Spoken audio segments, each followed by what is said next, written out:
Oh, very well. So welcome back, everybody. Here's September meeting of the Acquisition Workforce Subcommittee for the GSA Acquisition Policy Federal Advisory Committee. So we have lots for today and looking forward to a really good conversation that started actually almost a month ago or so.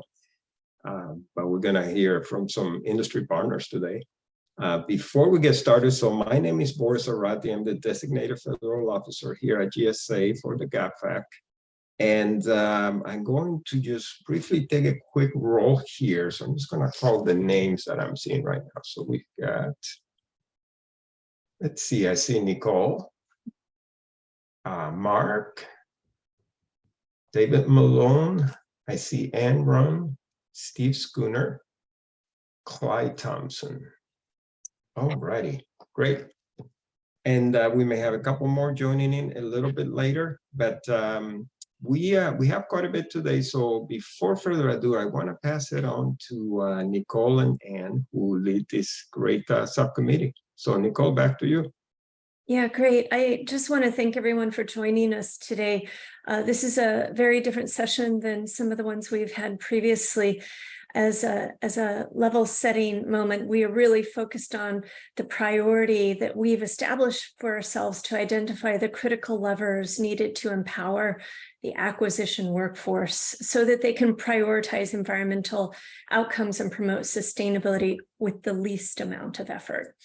And I'd like to welcome Stephen Noyes and Savannah Kernick. Did I say that right? It's Kearns. It's Kearns. like yes, Kearns. Yeah. It's a tough one. It's okay. I like it.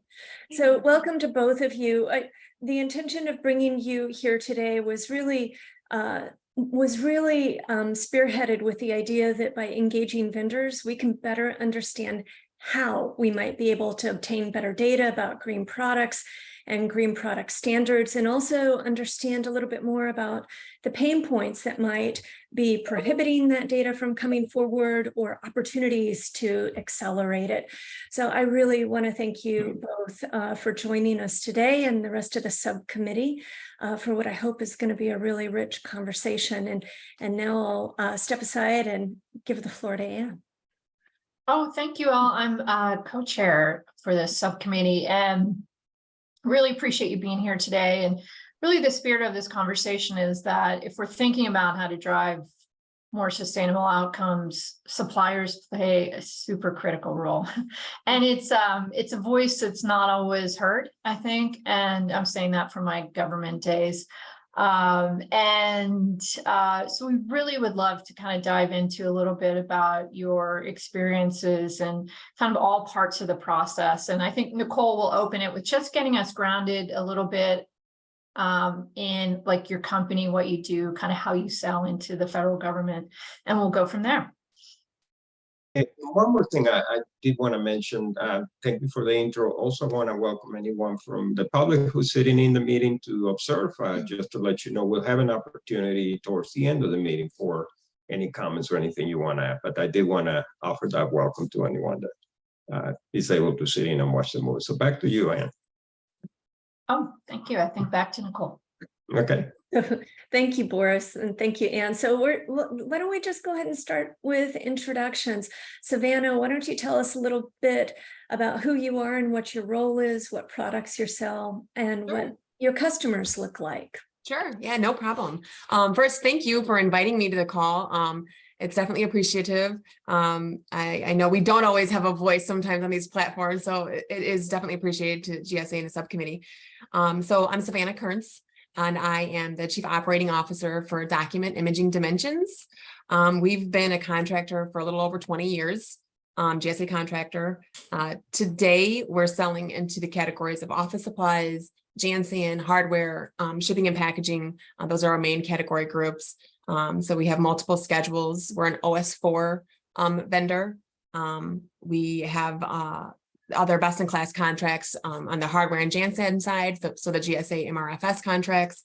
And we also hold a couple of the GSA Global Supplier Requisition Channel contracts. So we kind of spread across all those different avenues.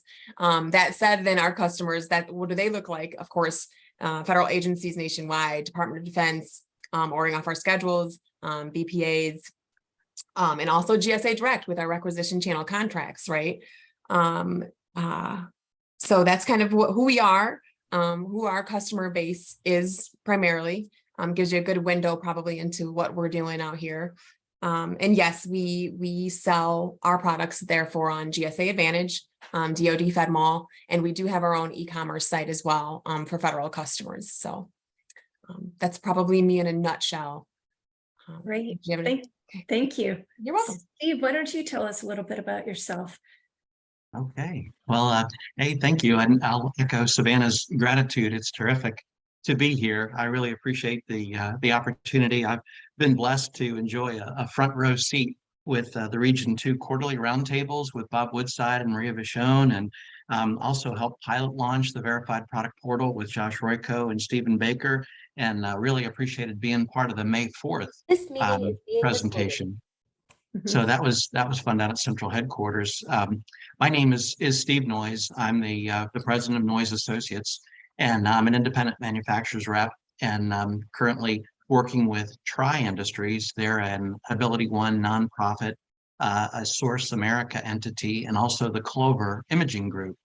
And what Tri Industries does is they share the remanufactured industry category with Alabama Industries for the deaf and blind. There are about 215 national stock numbers that the two nonprofit agencies bring to market. And then with regard to Clover, as measured by annual volume and the number of brands, Clover is the largest collector and reporter of empty cartridges and the largest producer of remanufactured finished goods in the world. As far as what we sell, the products are primarily remanufactured laser toner and inkjet supplies. They're sold under hundreds of brands you may recognize. Obviously, Ability One Skillcraft, the CIG brand is sold by Distribution Management Supplies Network, TD Synex, the Innovera brand is sold by Ascendant, the Elite Image brand is sold by Espen Richards, the V7 brand is sold by Ingram Micro, the Staples brand, the Office Depot brand. We also make the Walmart and the Target brand and many, many private label brands that are out there. The service side of it enables the collection of empty cartridges through custom and stock websites, cloverenvironmental.com and the recycling site, and then the environmental calculator enables agencies in the military to quantify and report and celebrate the reduction of their carbon footprint and the pounds of plastic they've kept out of the nation's landfills. And with regard to who are my customers, my primary focus is the federal government and the public sector, business to government.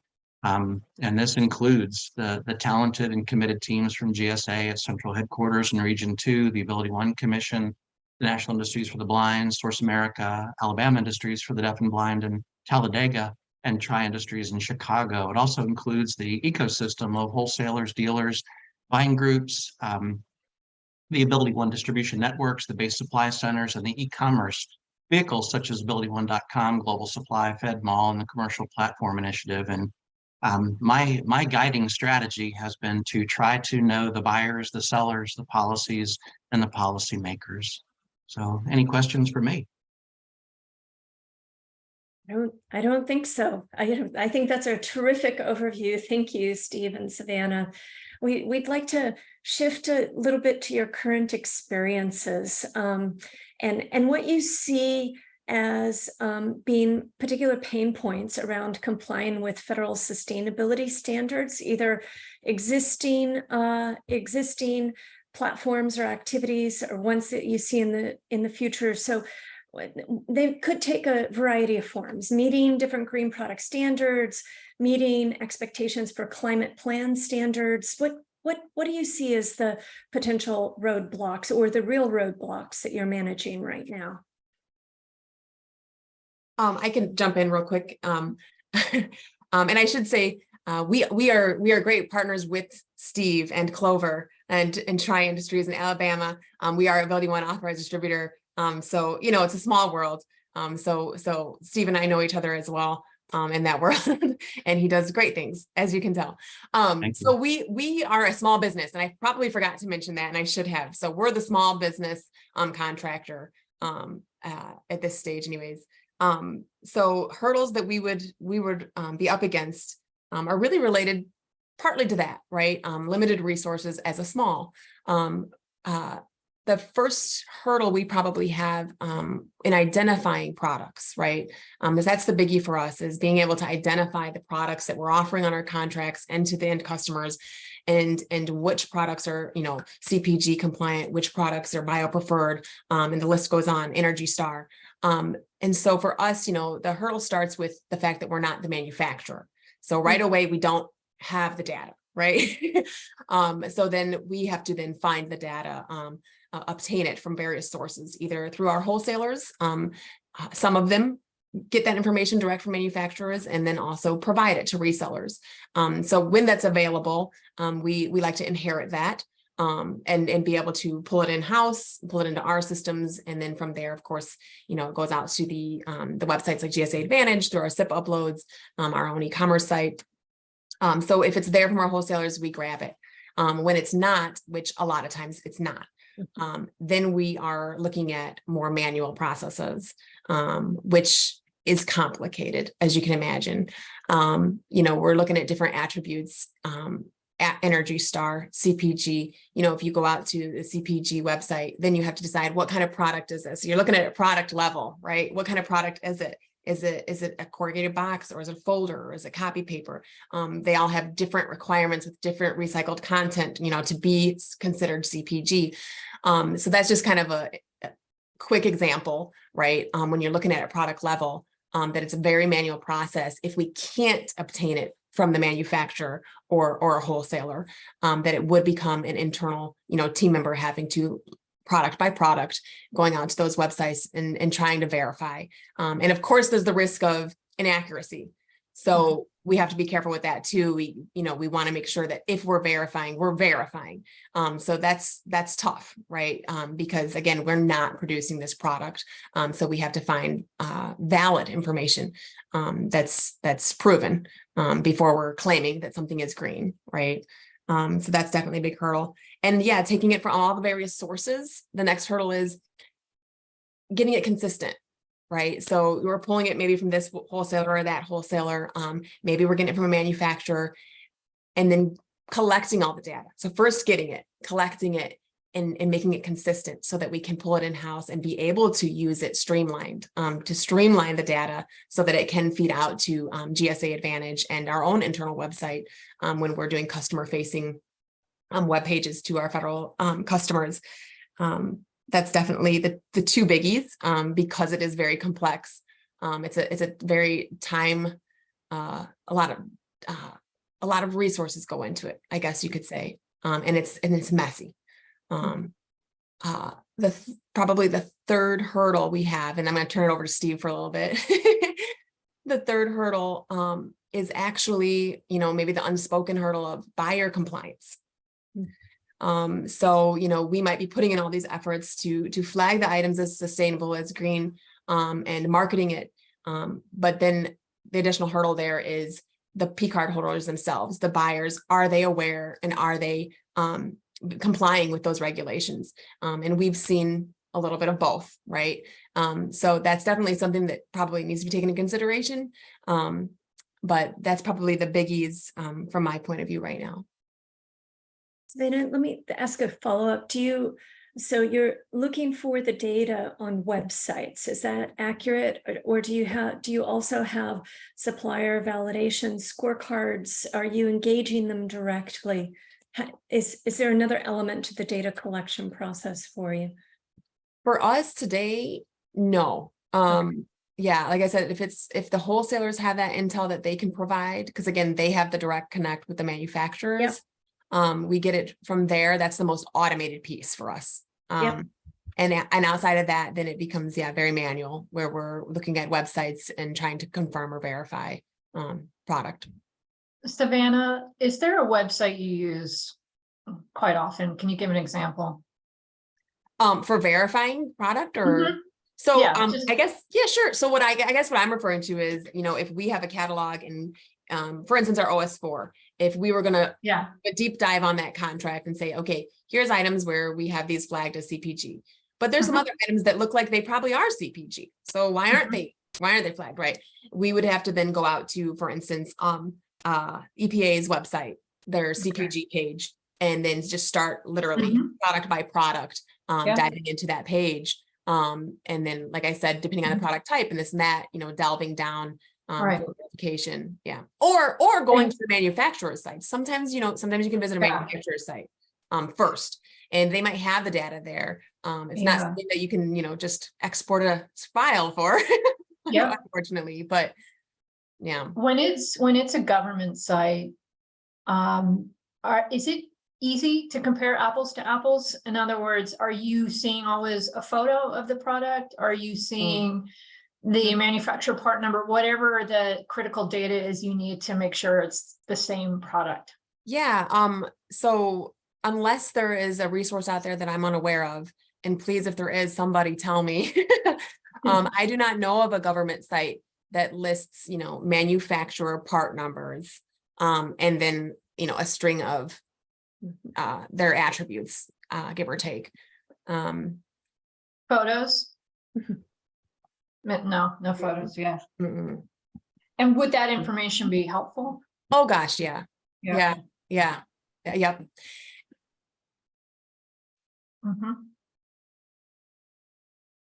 And then maybe we can certainly turn it over to Steve, but I have a couple questions around sort of more about how you validate. So but I'm happy to turn it over to Steve. Sure. Probably a similar story.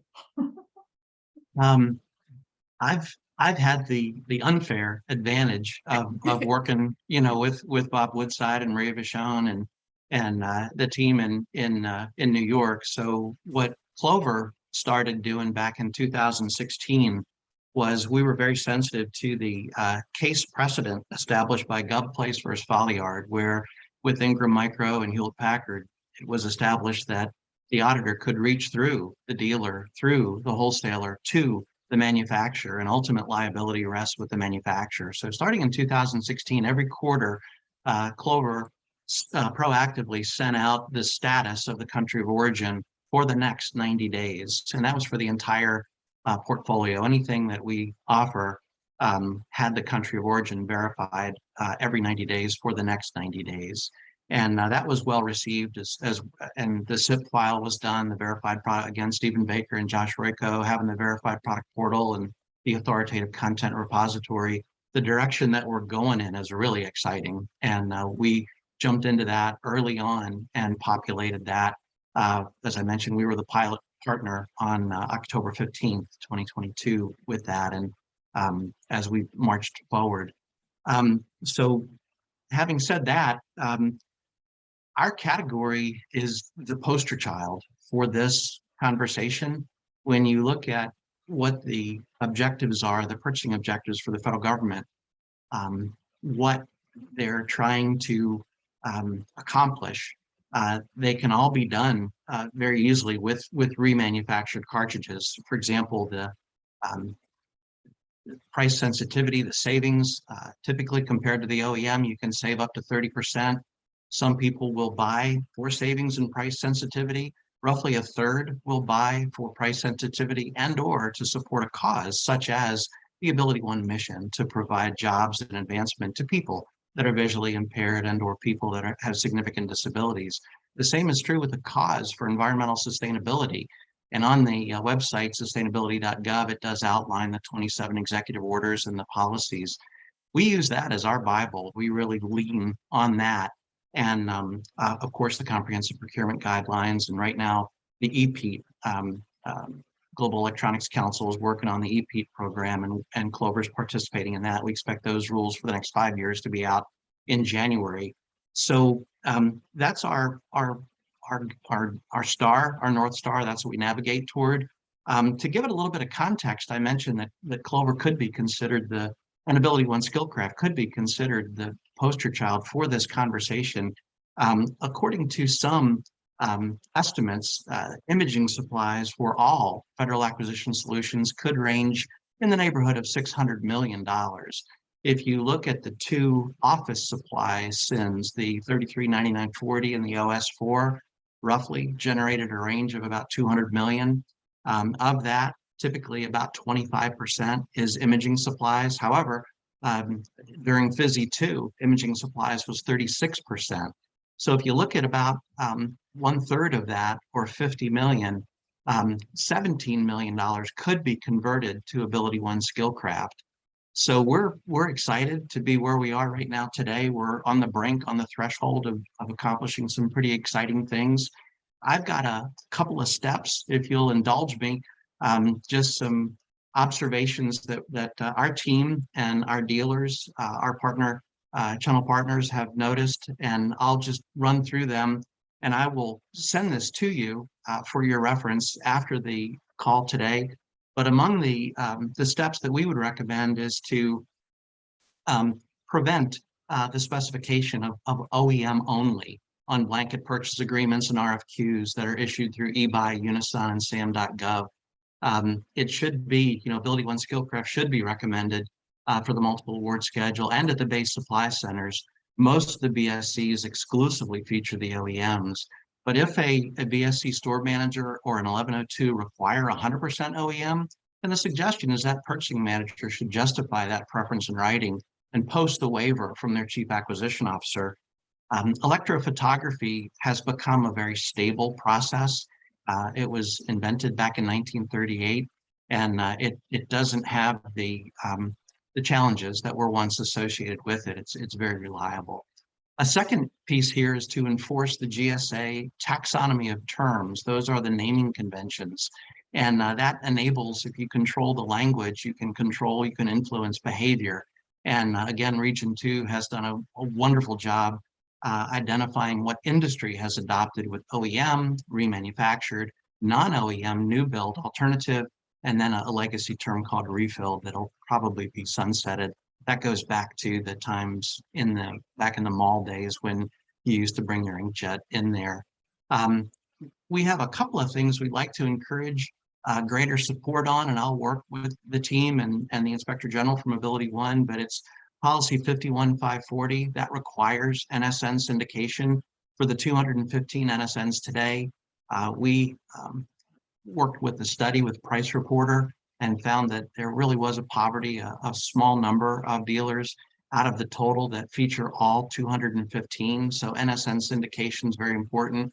Also, Policy 51541 that requires support from the agencies and the military to buy the national stock numbers on the procurement list instead of the ETS. And then also enforce the MAS refresh policy number 6. And that requires that no vendor can offer ETS, whether they're AbilityOne authorized or not. There's a number of people that have ETS SKUs out there. And also enforce the federal requirement for environmental sustainability. For example, if you go on to the GSA e-library, the last 2 sentences of preamble states toner cartridge offerers must provide arrangements for empty toner cartridges to be returned from customers. This may include prepaid shipping labels and the product packaging and or the rebate. Clover provides that, and we're the largest collector and reporter of empties, but a number of dealers that offer the category don't collect. And then also go ahead. Sorry, could I pause for just 1 second? Wonderful, yeah. In part because the committee is looking at these issues at a very high level. We're not necessarily drilling down onto this very specific elements of the different policies. We're really interested in learning from you what the pain points are around complying with federal sustainability standards. Sure. So, and perhaps these different elements connect to that higher level. Help us see what that higher level is. Well, the highest level is the next term, and that's the fair market price. We've got AbilityOne Skillcraft, 215 NSNs, and as you look at the September demand data from Irv Keeler, AbilityOne cannot accomplish their mission because they've got the wrong SKUs. So we'd like to work with GSA and work with the commission and reformat the 215 NSNs so that it reflects the September demand data. We're very appreciative of GSA and the commission and Kim Zeik and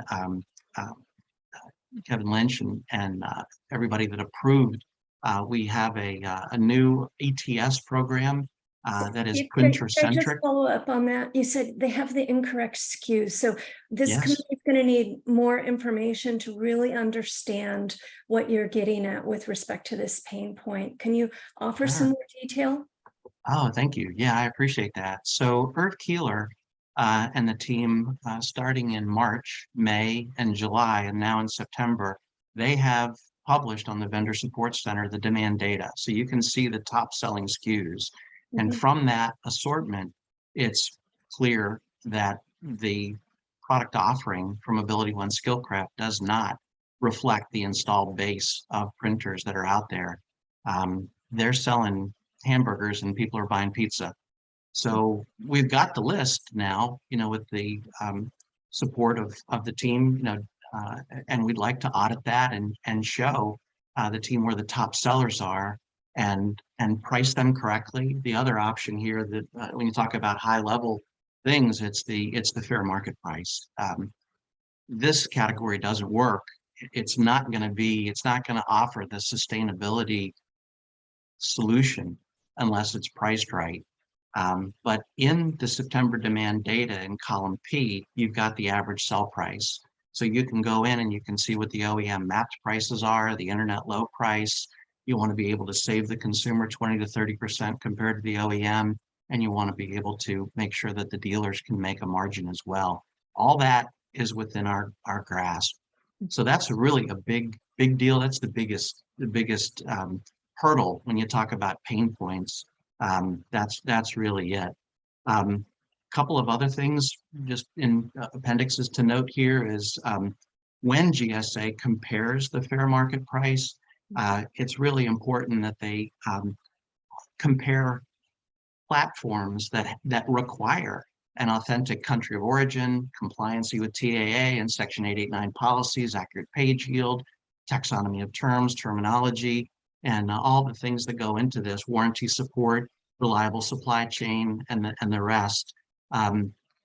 I would also invite this team, as you look at the elimination of single-use plastics, to consider imaging supplies to contribute to that. The state of Massachusetts recently passed that rule, and this is a great category because there are a number of clone compatibles from primarily China that are single-use plastics. You can't do anything with it, and they're priced very low, and they can be misrepresented, and people can buy them. And if we had that single-use plastics, that would help with the sustainability.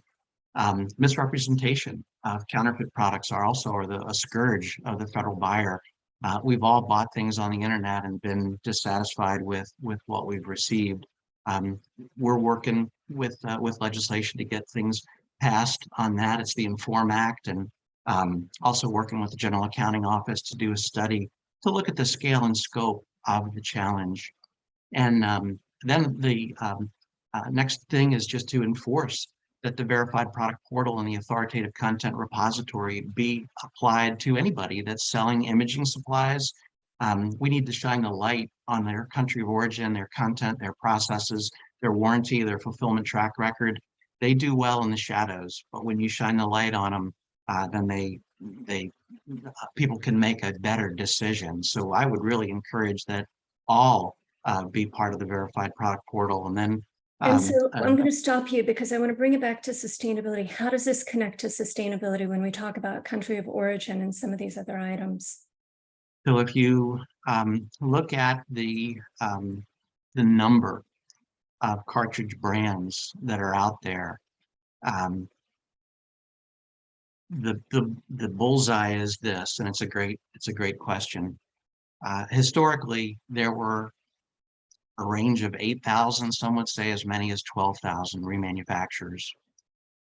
There's a dozen today that have any capacity. That's primarily because of the huge volume of clones, non-OEM alternatives coming in from China at low prices, and in some cases being misrepresented.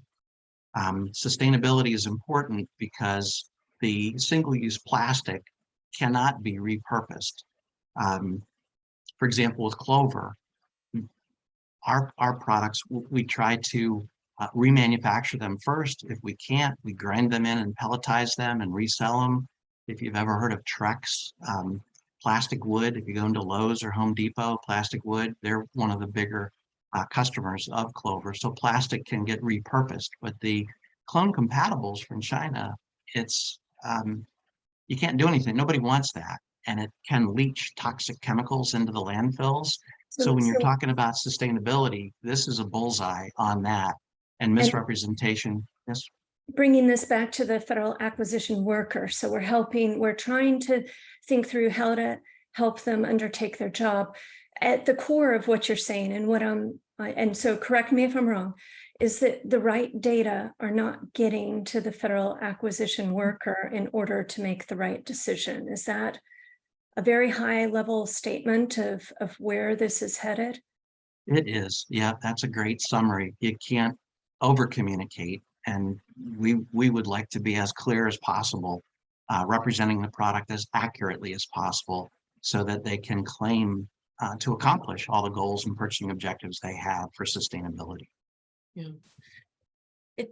If I can just, Savannah. I just want to add to what Steve's saying, that, you know, in our experience, especially the past few years, the government buyers have been very, very driven by price. Mm-hmm. We actually even just this last quarter, it's ongoing right now. We have a team member who's just proactively been trying to reach out to customers, asking them, how can we help you meet your goals? You know, are you choosing us because we're small? Do you need green products? Things like that. And it's unfortunate to say that the main response is it's the lowest price. We've heard, I don't have small business goals. We've heard a lot of things. But I think some of it does go back to, you know, what Steve is saying, but I didn't hear him actually say is, you know, when you're talking about those China-made remans that are coming over and they're single plastic use, I think a lot of times the federal buyers, you know, they're not purposefully buying those like, I want the China-made, you know, but they're looking at the price, right? And maybe to them, they're like, oh, this price is right. This is going to save on my budget. And so they buy that single-use plastic, which to Steve's point is not good for the environment at all. It goes very much against the sustainability goals.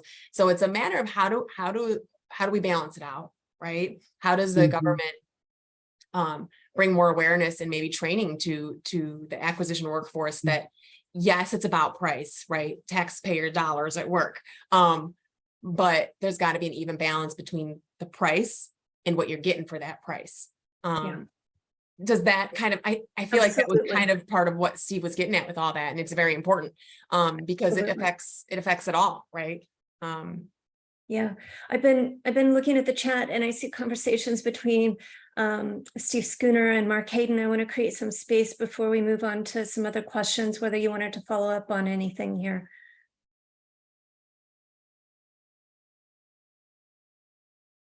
I actually don't mind making the question a little bit more pointed if it helps, but I mean, I actually find the conversation incredibly interesting, but I am kind of curious how much effort, if at all, has been made to implement in regulation either a mandate or a preference for the reused cartridge. And as I indicated in the chat, again, I'm a geezer at this point, but the transition of the federal government's procurement of paper was done through substitution agreements, which were basically agency by agency MOUs that originally started with White House and GSA discussion, not that dissimilar from that almost 30 years ago. But I'm just kind of curious if you've hit a brick wall or if there's just no one to listen to you, or why we aren't having what seems to me to be an incredibly obvious conversation. Steve, thank you for that question. And you're a rock star in this space, and I really appreciate you being on the panel and that feedback. I think our biggest challenge is one of two things. It's people that are so busy and they're doing today what they did yesterday, which is automatically buy the OEM. If we can get them to pause and look at the taxonomy of terms, be aware that the remanufactured cartridge is a green alternative.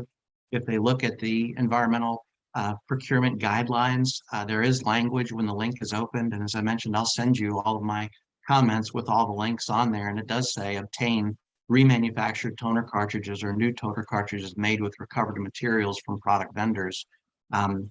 There could be greater guidance. I think the biggest thing was my number one point is often when these BPAs and the RFQs come out, it's OEM only. And if there could be a way to say, let's put the clutch in here and say, why? Do you really want that? Have you taken the time to compare? Look and see what you can get through Ability One Skillcraft or other lines, other brands. And the proposition for a circular economy is really strong with this category. It's got to be among the strongest. When you look at all the things that the federal government buys in scale, this is one that really could hit the bullseye. I think what Thank this you, is Steve. really highlighting for me is if I think about additional purchasing criteria moving forward with the federal acquisition workforce that they need to manage. And what I'm hearing you say is that even with the existing taxonomy and expectations, we're not seeing sufficient follow through. How are we going to be able to figure this out in a seamless way to manage additional priorities that are moving forward? With the demand data that Herb Keeler publishes every other month, you can see what the volume is. If you look at the category today, Ability One Skillcraft, I mentioned that the volume should be around 17 million. The total just in office supplies, I mean, the total is a range of 600 million. It's a big category. You think about Hewlett Packard and Canon and Ricoh and Konica Minolta and all the many OEMs that are out there.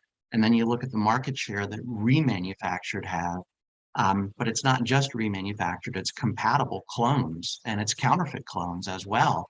So focusing our lens to make sure that the language is correct and that there is enforcement, that would help tremendously. And then you just monitor it.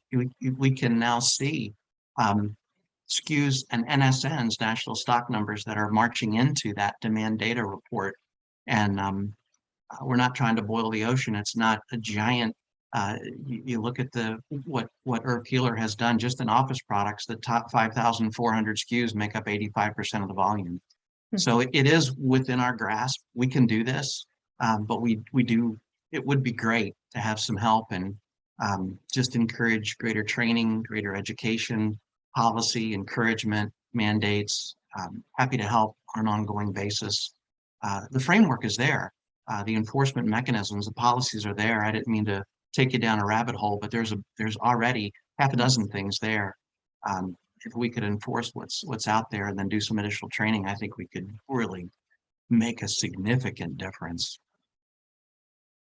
So I'm going to pivot a little bit and think about the government marketplace. And when you're selling through the government marketplace, like GSA Advantage or some of these other platforms that you described, can you walk us through how you know what the green product standards are and how you identify whether your products are meeting those standards? I think you've poked at this already, but can we just circle back around and focus on this very clearly to help the subcommittee understand this? Sure. So if you can imagine an oyster or a clam, in its most basic fundamental, a cartridge, a giant plastic hunk of plastic there. What Clover does is open it up and take out the OPC drum and the toner and replace anything that has a connection with toner with new products, put new toner in there and then reseal the cartridge. So you've got a product with 86, 93% post-consumer waste in there. Most of that giant hunk of plastic can be reused again. And Clover's preferred bill of materials is a once used virgin cartridge, a once used cartridge, and it's electrostatic chemical sealed. So very, very reliable. The issue rate in 2023, and I've been involved in this since 1987, it didn't used to be this way. There were, as I mentioned, there were 12,000 remanufacturers. It was a cottage industry, people working out of their basement garage, and some of the older folks remember challenges with remanufactured cartridges. You don't get that now. It's really evolved. Like I said, the technology is stable, the production is stable, everything is tested before it goes out. Got a 3-year warranty, and very reliable. Save up to 30% and hit your sustainability goals and your AbilityOne goals. It's a tongue and groove, dovetail, hand and glove fit for everything the federal government needs to accomplish could be done with this category. Savannah, why don't you jump on in? How are you identifying? How do you know what the green product standards are? How are you identifying whether your products meet those standards? And how are you communicating compliance with GSA? So, and not to repeat what I had said earlier, but I'll probably have to repeat some of it. So again, there's there are resources out there. I know GSA has pages on environmental attributes. The SF tool has, I think, an environmental aspect to that as well. And again, they all direct you out to the government pages, right? So whether you're going to EPA.gov, looking at the CPG page and delving down into those details of what is the product and what requirement does it have to meet to be CPG. Same with the Energy Star, or BioPreferred, which is, those are all different websites, I believe though, right? So that's where I said it gets complicated. There's so many different resources and sources, that you have to go to. And it's not unfortunately, you can't type in your part number and boom, it tells you, this is compliant. So it definitely is complicated. But that's where we would go, like I said, outside of if we do not have that intel from our wholesalers or from folks like Clover, right? Or AbilityOne, we would have to go out there and manually verify, and then bring it in-house, right? That's something else. I think that's a piece of it not everybody thinks about is you have to manage that data as a contractor, for starters, yourself. So you have to obtain it, collect it, get it into some sort of system. Over the past few years, I'm proud to say that we have a pretty sophisticated database for being a small business. It was a huge accomplishment that we had over here. But so for us, what that looks like is collecting that data and then getting it into our internal database so that we can utilize it, right? Once we get it in there and it's got its own little spot, then it's stored there and we can use it when we're, kicking out files towards SIP for GSA Advantage, towards our own e-commerce site and things like that. But it's all about streamlining it and obtaining the data first. So Savannah, you're doing this within your company. Steve's doing it within his company. I'm imagining that all the other suppliers are doing the same thing. It seems like there's a lot of redundancy here. We're hearing— Nicole, you make a great point. It sounds like on the acquisition workforce side, they also would yearn for this product level information. Mhm. There's no convener here that is centralizing this information to make this process easier. This is really connecting with an earlier conversation that this subcommittee had with folks inside GSA. Stephen Baker was part of that conversation, really identifying a huge pain point being lack of data standardization and lack of a centralized clearinghouse for this information collected consistently over different spaces. Yeah. And Nicole, this is kind of where I was hoping the conversation would eventually go to. I didn't want to get ahead of us with the future. But I did, not to say I cheated, but I watched the August subcommittee meeting, which was very interesting, because it helped me understand where you guys were at in your thought process, where GSA is at, on their view on things and how we can all come together, right? At this point, like you said, the missing link is the data in a centralized location, standardizing part numbers, standardizing that data. So I did hear Stephen Baker talk a lot about what they're currently working on, which a lot of it was news to me as a contractor. And I thought, well, this is good intel, but in that conversation, it sounds like they are really working hard, and kudos to them, because it's a task, as I think Stephen and the others on there made it pretty clear how complicated it is. But taking that on and trying to connect to third-party APIs, I think is what he said, to be able to have some sort of automation to be pulling that data in. And then at some point, what they're hoping to do, it sounds like to me, is very similar to the VPP, where if they can get this thing on and launched, then it could potentially just overwrite, which is good and bad, right? if I put all this work into putting that data out there, now finally somebody's going to come along and just overwrite it all, but it is what it is, right? When we get to a point where it's accurate data, and I know that's a sticking point too. But a thought that I had there was, my goodness, GSA, you're the government, you have a lot of resources. Small businesses do a lot well. We have a lot to bring to the table for sure when it comes to customer service, when it comes to compliance and regulations and giving great service to federal customers. Unlimited resources and a large IT team isn't something small businesses can always bring to the table, right? So when I hear GSA talk about how they're trying to do this, that was a light at the end of the tunnel, I think.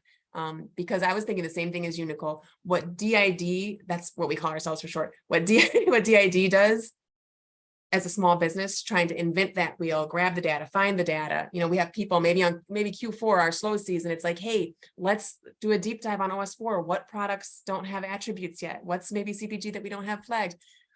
Putting in that time and resources, and that's money for a small business, right? Sure. But we're doing it, but then everybody else is Everyone's doing doing your it. point.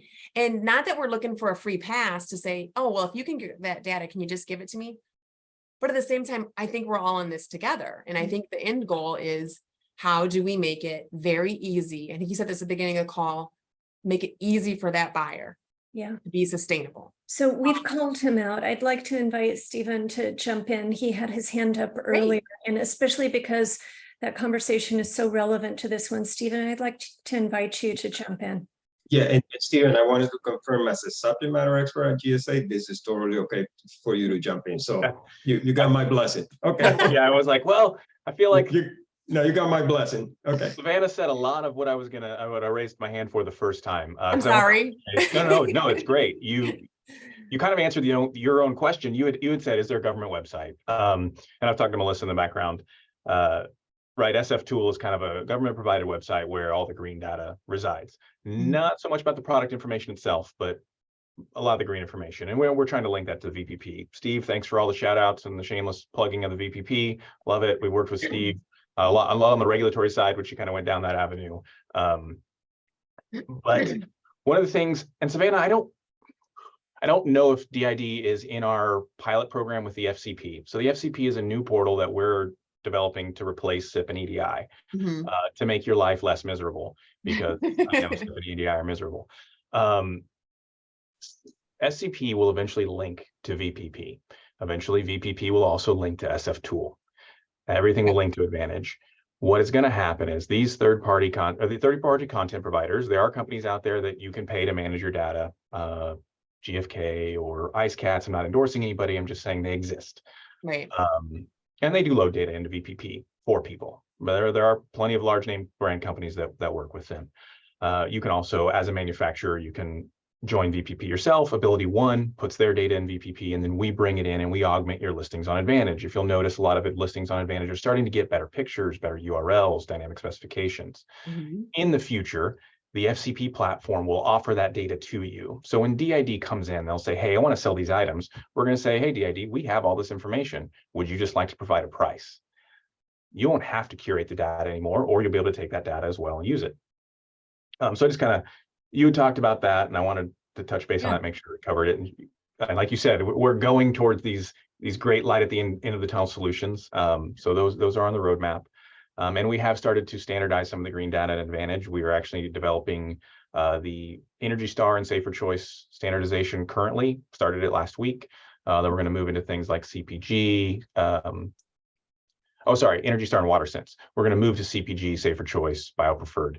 Other places we have connections to the APIs, and we have solid qualified products lists. So those are all in progress. I hope you guys see a lot of changes in the green aisle over the next year. But sorry, that just felt like a good place to interject all of that. No, it was great. It was a great place to interject. Thank you. Yeah, thank you, Stephen. And yet we're not currently participating. We're not live with FCP yet, Stephen, but I am very familiar with it and the things that you talked about. And how it's putting all together and how they're all going to intermingle, right? Like you said, with the SF tool and everything, and visualizing that. But it's all great. It is all great data. I would be the devil's advocate here and I would ask, when it comes to some of the automation that GSA does, and VPP has been great. I'm going to lead with, it's been great. The end goal is wonderful. We want better user experience. We want better, the customers want a better experience. They want the Amazon experience. So lacking pictures, bad descriptions, and we're not perfect by any means. So what you guys have done has been great.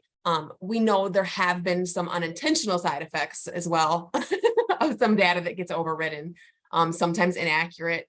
I know recently we had a few bouts where VPP feed had some incorrect data. Customers need to return it because, bad descriptions. This is just a very minor example, but I wanted to bring it to light here as, when we start having contractor catalogs overwritten by third-party information, what happens when and if that information is inaccurate? Who's responsible at that point if that happens, more often or more prevalent in the future? Who bears the financial burden, if there are restocking fees or returns or things like that? Has GSA thought about that kind of stuff at all? That has reared its head. So we don't, I'll make it very clear, we do not overwrite anything. We add. So your True, you do. representation, your Yeah. pictures, your descriptions, they're all there. We add our own. We're not as transparent about showing which one is ours. We do put your name on your description. We list our augmented description. There has been some glitches. It's been, it's a lot of growing pains. We went from 300,000 items, I think, a year ago to 15 million in the VPP. Amazing. And yeah, there are, even if we got it wrong 1/10% on the 88 million items that are on GSA Advantage, we're going to get it wrong sometimes. And you can't, nothing launches perfect. So I'm not trying to be, like the party pooper here. So we've had actually some huge strides in the Ability One and toner and just the toner market in general in the last 3 months. We had a hiccup where Ability One may have loaded incorrect product data for all of their countries of origin, which caused all kinds of fun flags for every Ability One product. So if you were affected by that, I'm sorry. We've had some issues.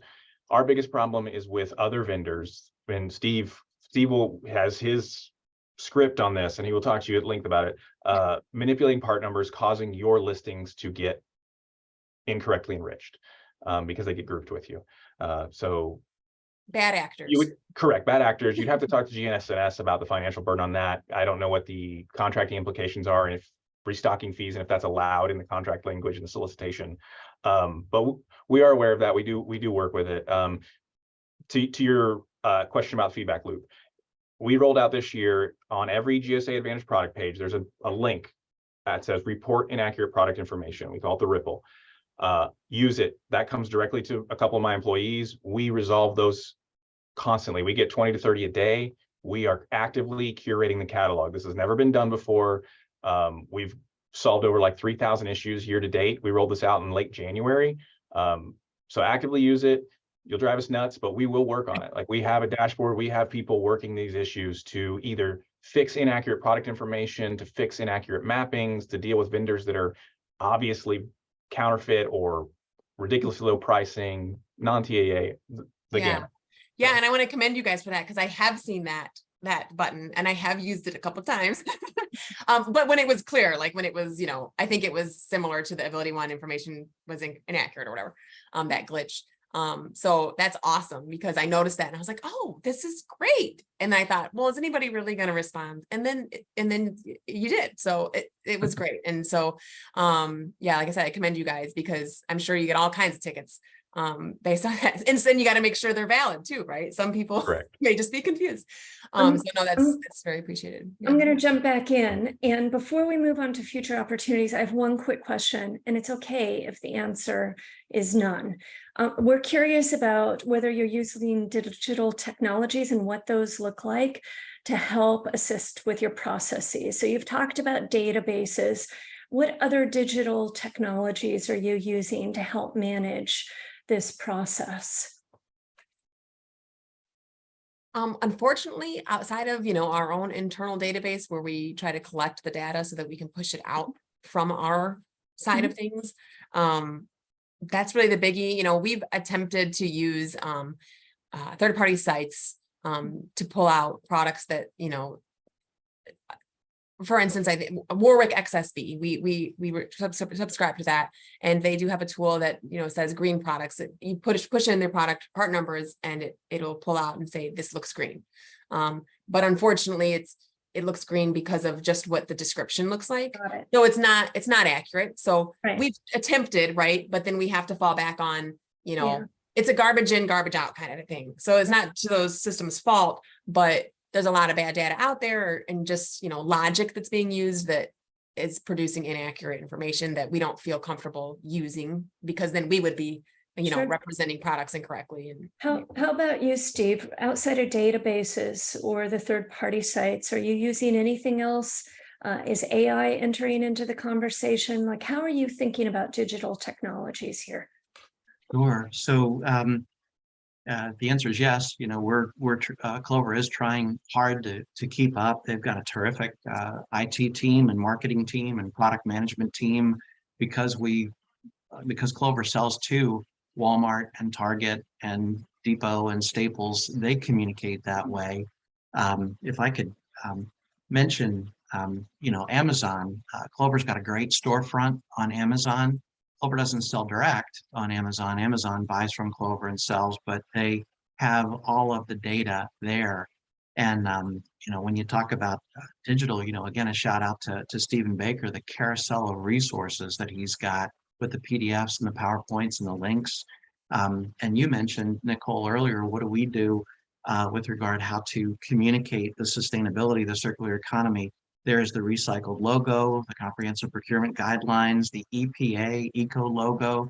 Families, Holly Elwood does a great job with that. Clover has the green circle certification, the life cycle analysis. If you want to go deeper into it, we can provide quite a bit of detail, but the logos fast track that.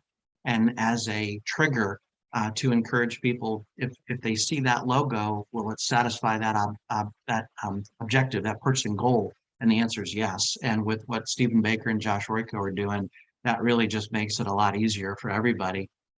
Some of the other things we're working on with fedcenter.gov, there's a terrific site there, and the Department of Energy.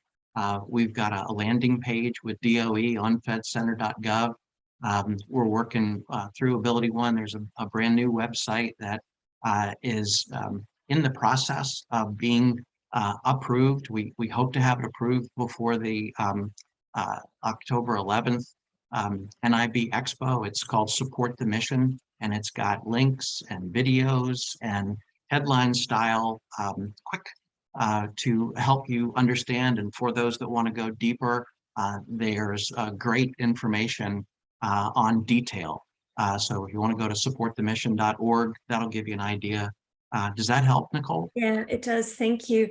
Let's pivot to future opportunities. I'm conscious of time, and you know, a lot of is happening within the federal government around sustainability right now. And I'd really just like to get your thoughts on how we might be able to reduce pain points or friction moving forward. So we've talked about this notion of data standardization and GSA taking a convening role in helping develop processes for that standardization. What other things do you see out there that might assist with this process? I'll jump in real quick. Yeah. Yeah, clearly standardization is an issue. And there's bad actors who take advantage of it. And then there's others who are just need to be better standardized, right? But you know, when it comes to, you know, how can we have a future opportunity here? The question I'd have, I think, again, for Stephen Baker, I would be curious, you know, once GSA is able to collect, you know, the data and pull it in-house for GSA Advantage, has there been any talk or consideration for somehow making, I guess, similar data available to contractors? So for instance, you know, if GSA is able to get sophisticated and say, hey, these manufacturer part numbers have this logo, you know, this credential, that attribute, can that be, you know, exported out or provided to contractors? And then it's on us to use it or not, right? But for instance, I sure would love to see it. I would love to be able to incorporate that into my own e-commerce site. Again, not to take advantage of, another entity's hard work, but we are all in it together. We all are here to make the end user's experience better and consistent. I know that word was used a lot, standardized, consistent. And if the buyers are all seeing the same data across different platforms, I feel like that's key. Yep. And it's, help us, help them, help us, help you, right? And so speaking as a small, my gosh, if that data is there, if somebody's got it and it can be shared to contractors, that would be amazing. I know we definitely take advantage of it for sure. So it's a thought. Yeah, no, I Those think are all. that's really helpful. Mhm. Steve, jump on in. Yeah, thank you. I would echo that. I think enforcement, education, standardization, as the authoritative content repository comes out and gets introduced, the FCP, I would be cautious about greenwashing, make sure that the claims are valid from various bad actors that are out there. I think the majority of people try to do the right thing. Some are challenged. They don't have enough time. They may not be subject matter experts, and they lean on a consultant. But there's a group that are just saying, "Catch me if you can." They're going to be the tricksters, the gamesters, the fraudsters, and they create trouble for the platform, especially the federal consumer. And they're the ones that are intentionally trying to upset for their profit, intentionally try to confound and confuse for their profit. And those are the guys we want to be careful of. I would say in closing, again, Region 2 with Bob Woodside and Irv Keeler and Marie Vachon continue with the roundtable, the quarterly roundtable. Impossible to over communicate. Educate the manufacturers. Feedback has been terrific. Is wonderful. Best practices, as Savannah mentioned a couple times. Look at what Amazon does. The ASINs, that site is arguably easy to use and Steve, sets a standard. I want to back up. You said the quarterly roundtable. I bet it Yes. has a more formal name. What's the name of this? It's the roundtable, the For quarterly what? roundtable. Yeah. But for Yeah, what?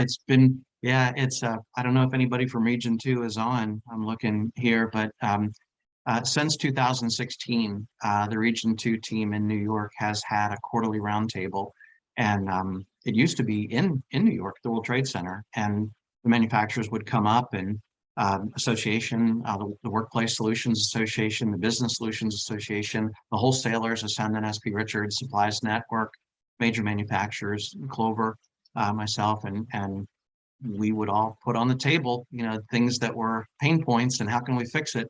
And it was terrific. It has been a wonderful exchange of So ideas. just for clarification, so Region 2 is part of GSA, so Yeah. one of our, and they're based in New York. So that's New York. that Stephen is referring to our regional office in New York, out of GSA. Yeah. Yeah. Mhm. So it's GSA that is convening this along with Mhm. suppliers and wholesalers, and their intention, like their goal, is to talk about everything, or is there a focus at every meeting? How does that connect to sustainability? Help me understand. Sustainability is a spinal central issue that even if you don't want to talk about it, you talk about it. It's always there. It's always there, and it's a priority. But there is an agenda that is that governs the topics, and there are presentations, there are questions, pain points, but there is an agenda every quarter and follow up every quarter. Yeah, So- and this is part of the Federal Acquisition Service piece of Got GSA. So, yeah, go ahead. Mhm. In Region 2, they handle office supplies and the OS4, which is a large category that focuses on sustainability, I guess I would add. Yes. Yeah. So with the increased focus on sustainability, and as the federal government implements these new acquisition rules that are on the horizon, what support are you going to need to comply with these rules?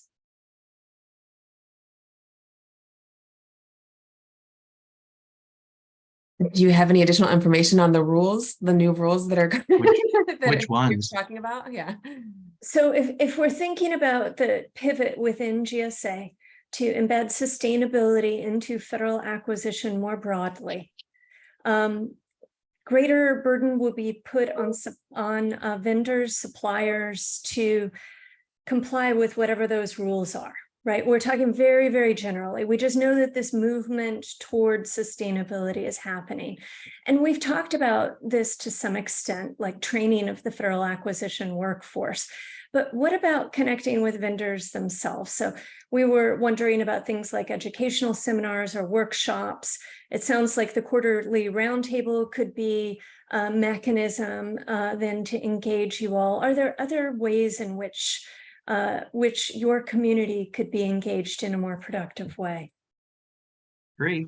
I would suggest looking again beyond the Region 2, the quarterly roundtable, but the team up in Philadelphia has a quality partnership circle or quality partnership council, and it's a much broader quarterly meeting. The one in Region 2 is really reserved for industry. The one in Philadelphia is a bigger, broader forum. There's also the industry councils, you know, that the industry days that go on.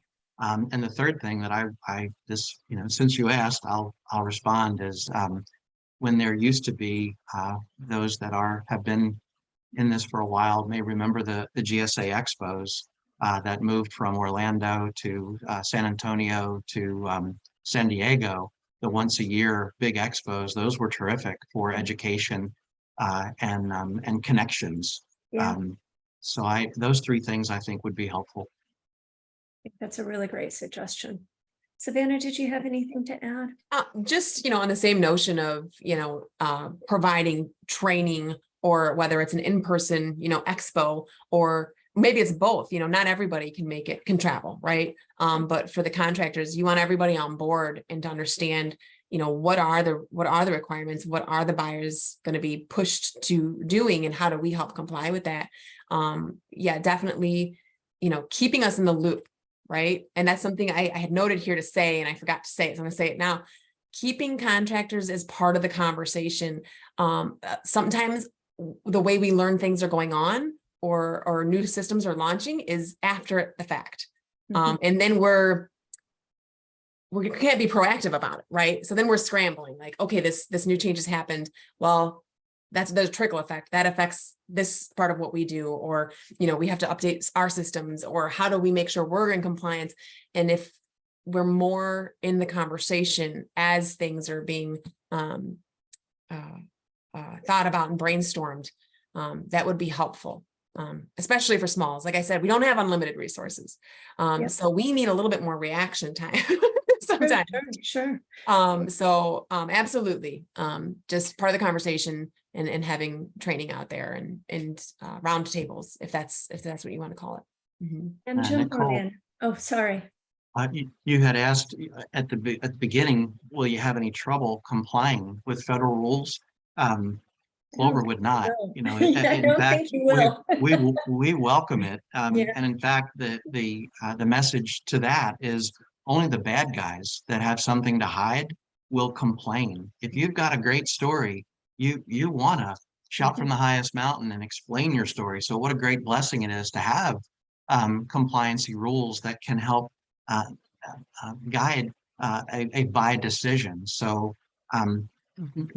Clover has not had any trouble prior to, and manufacturers get plenty of warning. The team is great, communication's great. So it gives everybody a swim lane to step into. And if that makes the 1102s, the buyer's job easier, and it helps the federal government satisfy their sustainability objectives, then what a great celebration. Everybody wins. And jump on in.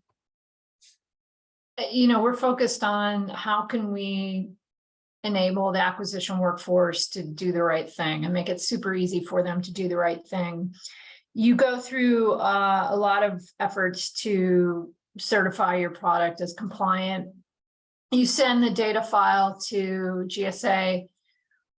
Have you seen your products displayed in GSA Advantage, and do you think it's easy for the buyer to see when one of your products is green certified and maybe find those products if they wanted to just filter by that? Like, have you gone through that user experience? Do you have any thoughts on it? We do. Yeah, it's and I would lean back to what Stephen Baker said just a few minutes ago, is when the FCP eventually links with the verified product portal and the authoritative content repository, all of those certifications, the green cycle certifications, the eco logos, anything that comes from the manufacturer will automatically populate on the multiple award schedule. So there's a better horizon coming. It's right around the corner. But today, not it can vary. You know, I think when you're leaning on 15,000 schedule holders to do the right thing, there's a lot of there's a big burden there on capability, on knowledge, on resources. I think GSA and the verified product portal will make it easier for all the vendors and the shoppers. It will create a level playing field for reputable dealers and a trusted marketplace for all stakeholders. I think I'm asking a slightly different question today. When the buyer goes to GSA Advantage and you've taken the time to certify a product as green, have you taken a look at, one, how that buyer finds your products, your green products, and two, does it look like, is it obvious to you that that product is certified and compliant when you look at it? Sometimes. Yeah, I would agree with Steve. Yeah, sometimes. And then I think part of it is does the buyer trust the data? Do they trust the contractor who said it was I see. green? Here's an interesting question. Does GSA, surely they have data. Do they have data on how often, for instance, those search tools are used by end buyers? I would be curious, because what I was going to say is, the mechanism's there. If buyers are trained, if they're using Advantage and they know, hey, go here, filter for this, it's there, it can lead them to those products so long as they're identified, right? But you said sometimes it's easily identified and sometimes it's not.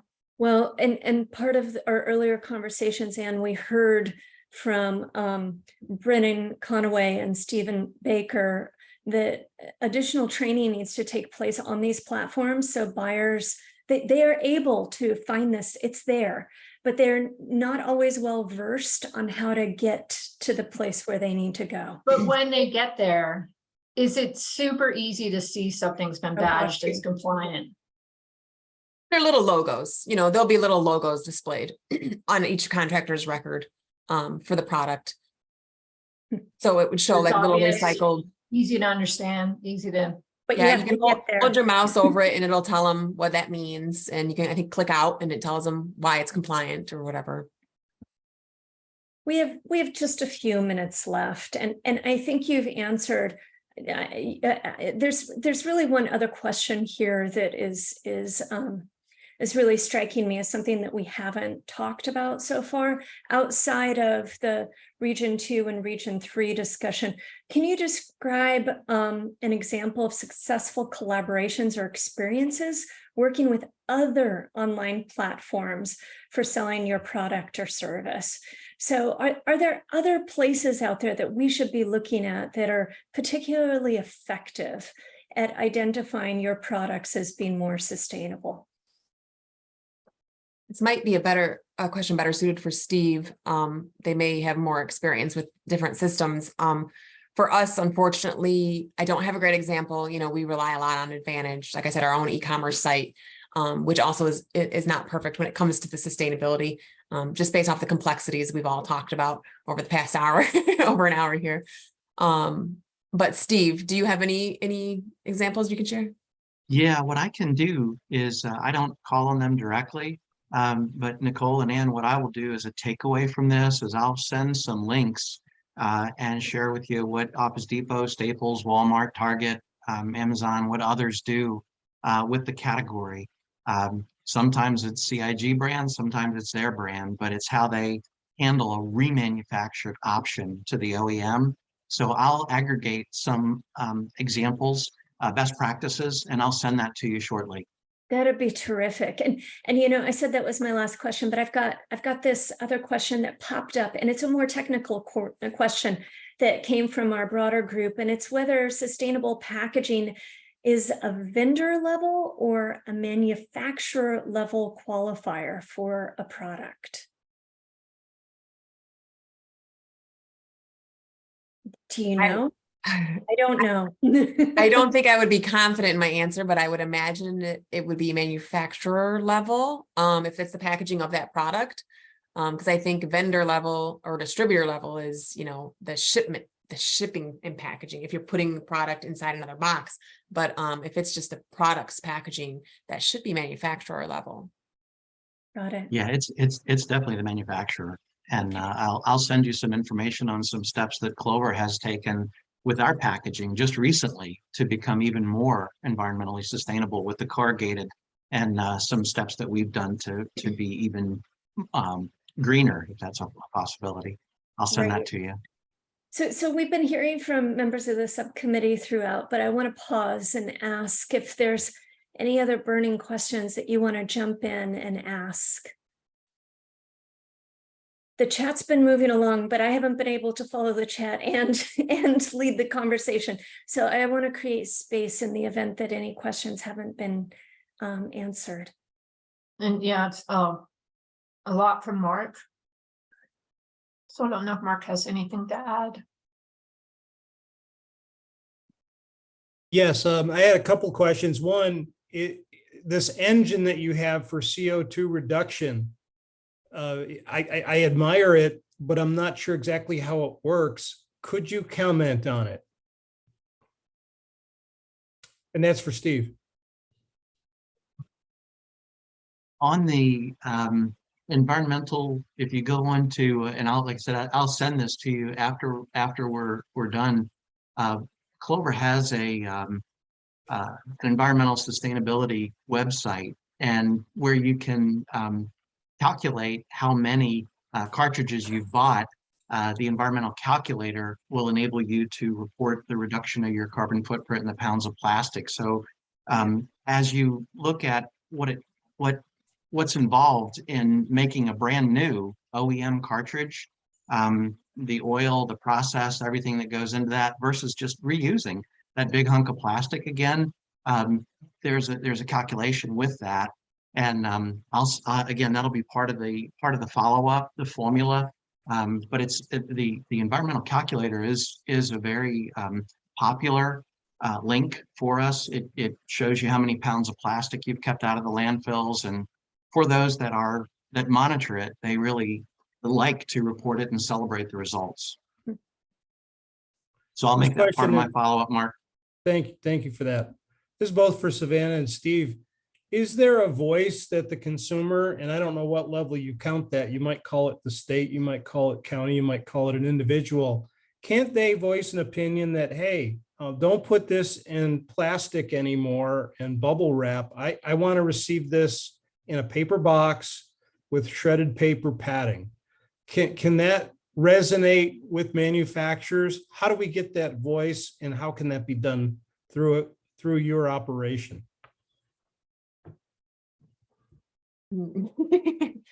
From my perspective, we are a small business. We're kind of the middleman. So we don't distribute. We rely on folks like Ascendant, Clover to distribute product for us. We do have a voice, right? And we can help support those requests and push the initiatives by all means. But at the end of the day, to your point, it's got to meet the manufacturer and the distributors if they're going to change the materials they're using or how they're packaging items. Steve, do you have anything to add? It's a short walk. Yeah, it's a short walk for Clover because we're already there. We do Right. use corrugated. I think where it gets challenging is the folks coming in from Asia. You know, there can be heavy gauge plastic primarily for the to put into containers and to ship over the Pacific Ocean. But we're North American, Chicago headquartered, and we use Sustainable Forestry Institute standards on our corrugated. So we don't use that. Thank you for that. Appreciate it. Well, I really want to thank you both for taking the time out of your day to join us. We have a lot to process here. So much of what you said is complementary to other conversations that we've had. I think you've added a really, really important dimension here related to the contractor perspective on this. We often are cautious when we think about impacts to contractors, and at least from the messages that you've put forward, it's a welcome change to think about data standardization and creating transparency, because that would actually facilitate the businesses that you're trying to advance. And I just really want to thank you again for coming and talking with us.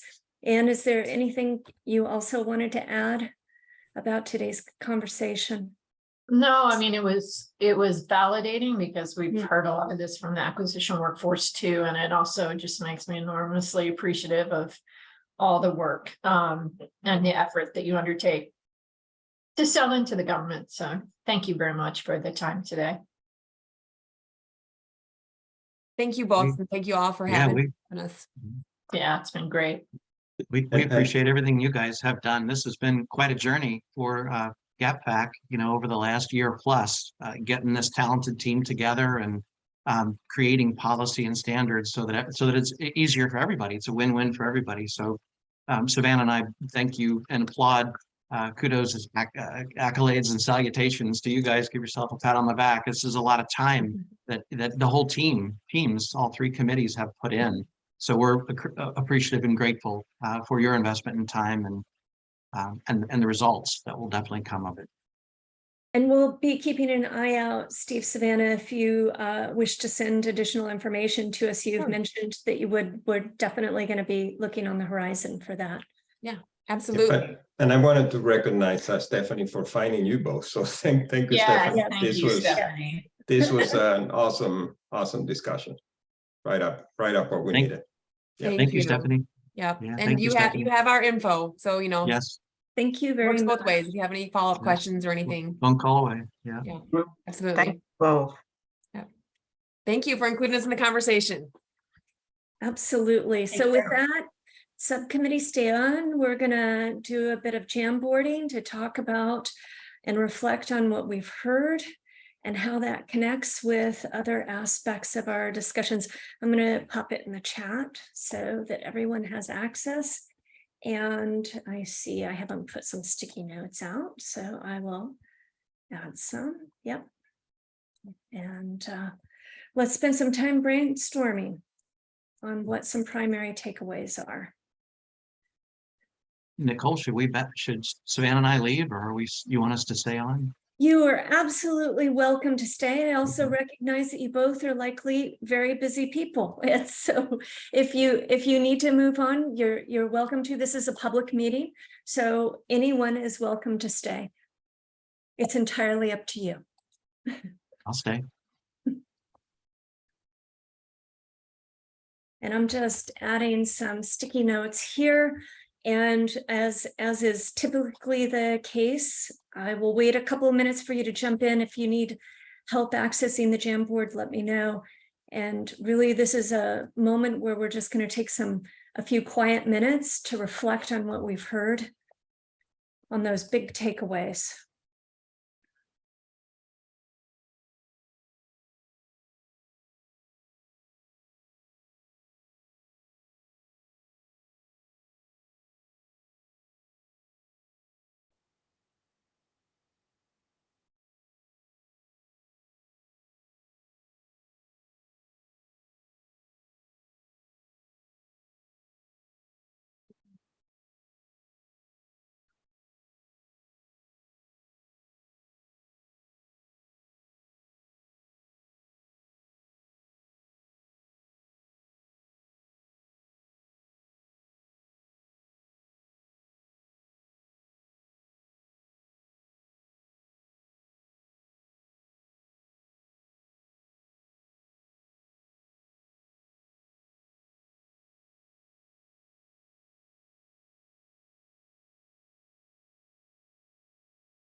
we have a sticky up here that says it or IT, and I'm not sure what it is or whether it's IT. Do we have an Someone's making a owner? profound statement. Do we have an owner for that sticky? If not, I was going to take it down. Yeah, that's a scary movie. It, Oh.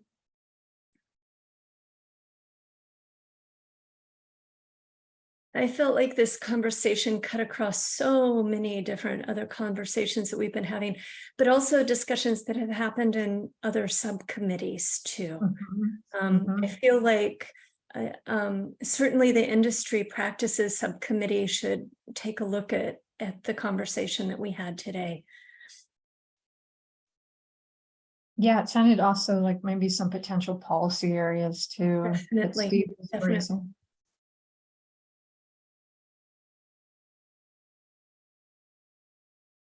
Yeah, it was a really rich discussion. So it was helpful to hear the supplier perspective. I'd like to take some time to organize some of these things so we can create some clustering around some common themes that we've seen here.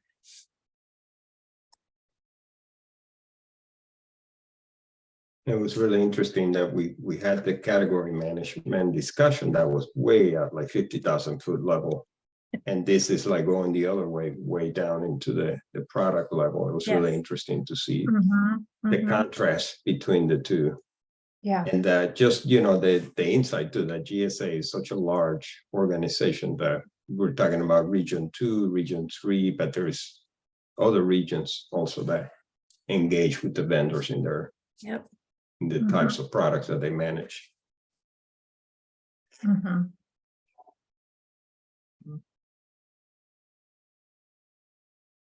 Yep, this focus on lowest price. But it seems like that also collides with the taxonomy conversation, right? Like the taxonomy language provides opportunity to broaden this out, but the focus tends to be on the lowest price. And we've been hearing this in other conversations as well. So I encourage you to reflect on what's here, and let's start moving some things around. So at the top, that's best value. Gosh, yep, here's lowest price and best value. Those definitely go together. Data are spread across platforms. Oops, my light sensors triggered me, put me in the dark. Duplication.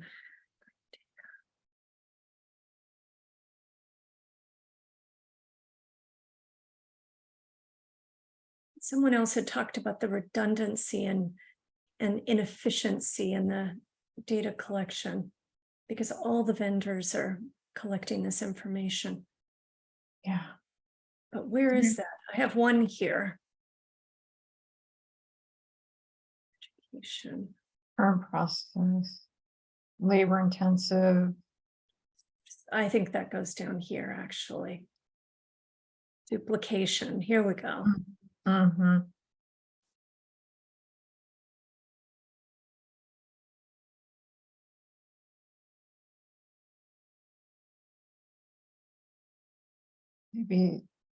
Maybe lump the buyer sections together. Comments about buyers.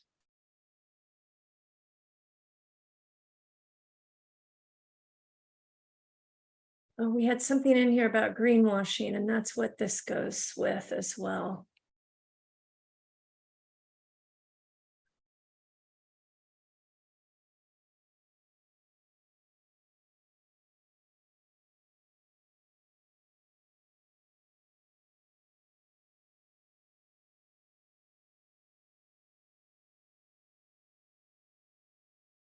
I added a sticky on the VPP, the vendors products portal. I wasn't aware that there was such a thing, but it is a thing.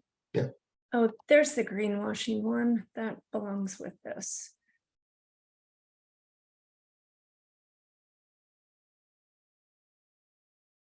And I think we had a whole conversation around compliance. Yeah, here's enforcement up here. And maybe additional regulation. David, is this one yours? Change management? No, I wrote that Oh, you wrote it in in. honor of David.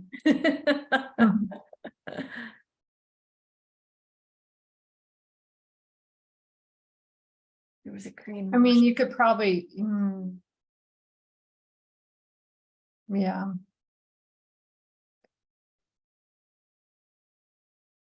These two. I'm kind of putting industry suppliers in a section. And Suppliers, yeah, these Hey, three. Hey, Yeah. Clyde, I was gonna bring you in a little bit. Any of these ring a bell from your USDA days? Yes, sir, it most certainly does. All right. Almost like deja vu, if you will. Those guys were very knowledgeable of their area. Yeah, very.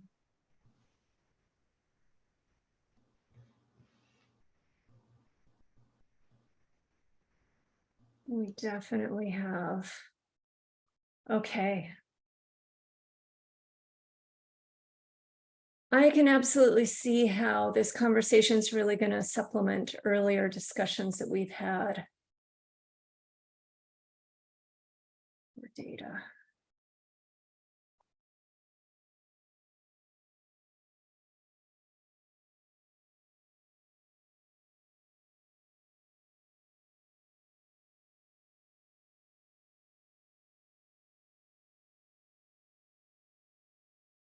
And Nicole, I think this would be a good video for the task group that's looking at tech tools and data to watch, because I think it really fits in nicely.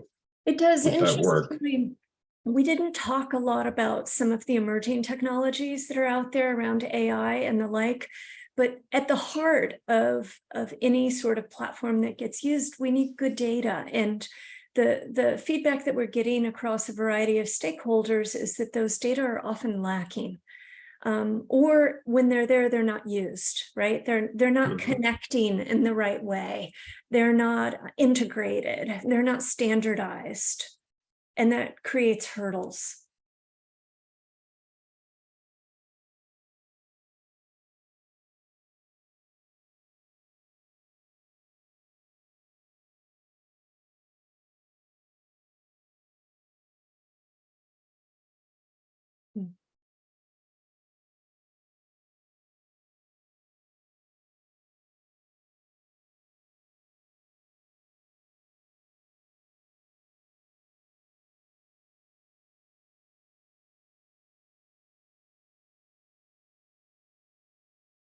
Okay, I want to pause as you all still reflect what's going on here.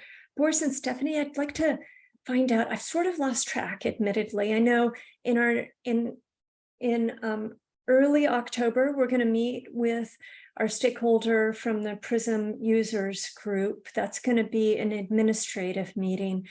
But then I believe for our next public meeting, we were looking to hear from folks from IRS related to their pilot. I think it was Doc Scout was the pilot technology that they were rolling out. And then NASA was the other stakeholder. And I know you were helping. And I think you probably emailed confirmation. I just wanted to get a sense of where we are with those conversations, because admittedly I've lost track. Yeah, and I'll ask you, Stephanie, if you know latest. I know I had sent a couple of messages to IRS and PRISM. I thought we had PRISM. I need to PRISM's confirm. good. PRISM's Okay, confirmed.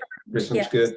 All right, and then I don't know about IRS. I know I sent a couple of messages, and I had not heard back from them. I don't know, Stephanie, if you had better That luck. was it Stephen Shiplet was he was my initial contact. Okay, yeah, there was him, and there was Harrison.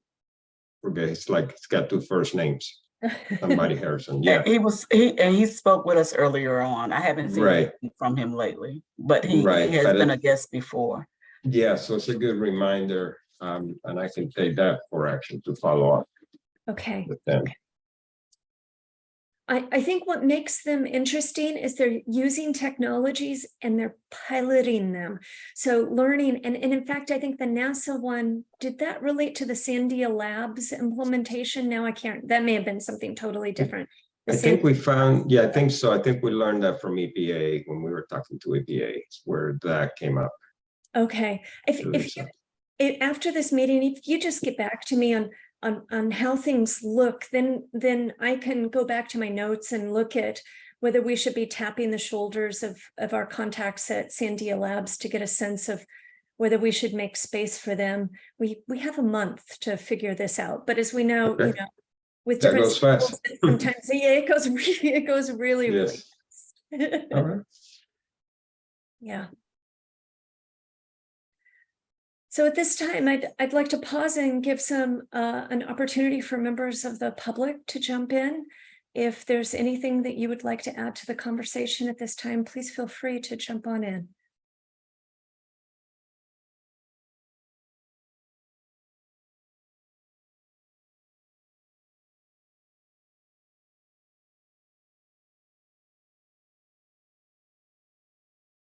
Okay, then looking ahead, in our schedule, it's our next administrative meeting, the regular one. We will be discussing an outline of some of the recommendations, taking what we have here in each of the different JAM board sessions, the pain points, merging them together to start mapping out a draft outline. And really, this is going to be a terrific opportunity for the full subcommittee then to weigh in and reflect on what's here and what's not here, whether we think that in a particular area that's moving forward, whether we're in a place where we can move forward a recommendation, or if for some of these items, we need to set them aside and take some additional time to explore a little bit further.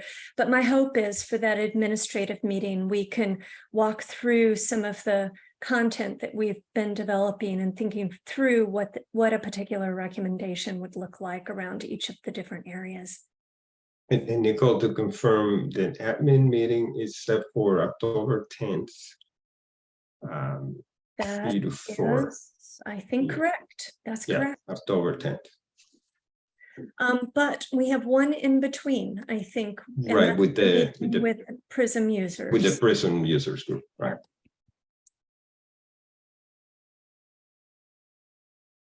All right, then. Anne, what else should we talk about? Did we, sorry if I missed it, was there some consideration to moving the last full meeting from November to December? Yeah, and I can talk to that a little. So we're definitely strongly looking at pushing it to December 5th. So I'm looking, and I send a message out to the chairs to see if that will work. We had a couple of conflicts around November 16th. And so we're looking at pushing it back to Tuesday, December 5th. Okay. So that's what we're looking at right now. And I think and also October 10th. No, it's look at the holidays. Oh, we have the holiday on Monday. So it's Monday. Monday, October, Columbus Day on Monday, the 9th. And then I think we're still waiting to hear from feedback on a potential the shutdown and how that might affect the work of and I'll pass on some information tomorrow. Our legal counsel was taking a look and see what happens with federal advisory committees in the event that would be something. So definitely keep an eye on that. It could have a huge impact, especially if we're bringing in speakers to come and talk with us. You know, I could see how that would have a pretty sizable impact on our ability to talk with folks. But okay, we'll just keep our eye on the horizon for that. Is there anything else, Anne, that we need to talk about that we haven't as yet? I don't think so, Nicole. I think we're good. Yeah, Thanks again to Stephanie. That was a great conversation. absolutely. Yeah, thank you. Thank you, Stephanie, again. That was, yeah. I wish I could take all the credit, but it was Maria. It was Thank you. Maria. There Thank you you for go. coordinating with Maria. That Yeah. was spot on. Spot And I on. think it was a really helpful voice. You know, we've heard in other venues how some of the pushes towards advancing sustainability could potentially harm some of the contractors. Along the way, we've talked about how it could create more space for other sorts of contractors. And I think that the two that we heard from today really represented that latter category where Mhm. it would create more space. And I certainly appreciate the discussion about small businesses and the potential boost that this could give to small businesses, especially if we think about how to centralize data, that in and of itself may help create more space as well. Mhm. All right, I agree. think with that, Boris, Stephanie, I think we can adjourn. Yeah, that sounds good to me. Yeah, appreciate it again for pulling it together today. And I think it was really helpful for our GSA colleagues as well. They were in part of the meeting, so they were able to hear the story, and they're thinking about this pretty seriously as we speak. So this was a Yes. very timely conversation. So again, thanks, Steve, for sticking around. And we'll go ahead and adjourn the meeting. And I appreciate everyone that was able to come today. So we'll go ahead and stop the recording. Thank you. Okay, Thank you. Thank you. thanks, everybody. Thanks, everyone. Bye-bye. Bye. All right.